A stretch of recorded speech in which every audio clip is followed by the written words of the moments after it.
பாலக்கீரையில் இன்றைக்கி வந்து பாலக்கீரை பொரியல்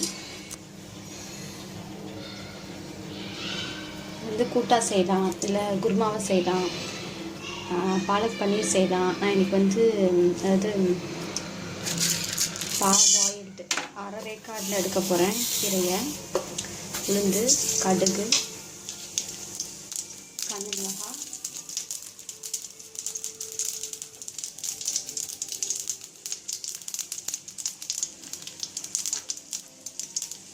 வெங்காயம் கட் பண்ணி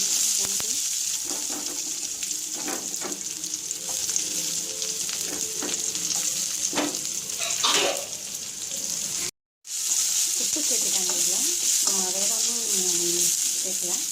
உப்பு சேர்த்து பெரிய வெங்காயம் சேர்த்து காஞ்ச மிளகாய்,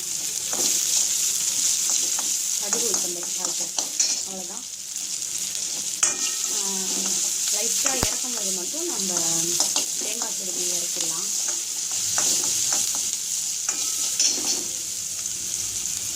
இப்போ கீரையை சேர்த்துக்கலாம்.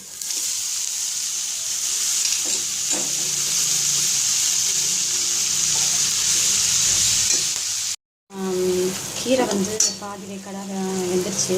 இந்த ஸ்டேஜில் வந்து நம்ம தேங்காய் கொஞ்சம் ஜீரகம் போட்டு மிக்சியில் தண்ணி ஊற்றாமல் ட்ரையாக நுணுக்கி வச்சுருக்கோம்.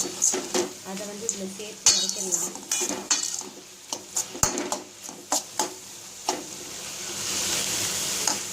இது கொஞ்சம் தண்ணி இருக்குது, அதை வந்து ஹையில் வச்சு 2 நிமிஷம் வதக்கி இறக்கிடுங்க.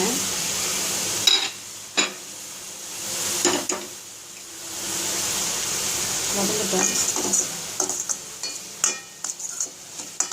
ரொம்ப குயிக்காக முடிஞ்சிடும் இந்த பொரியல்.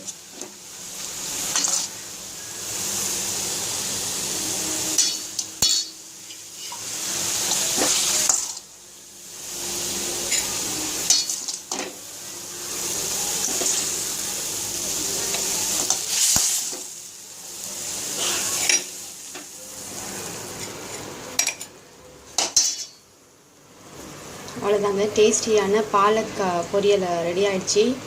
ட்ரை பண்ணி பார்த்து உங்கள் ஃபீட்பேக் எனக்கு சொல்லுங்கள். தேங்க்ஸ் ஃபார் வாட்சிங்.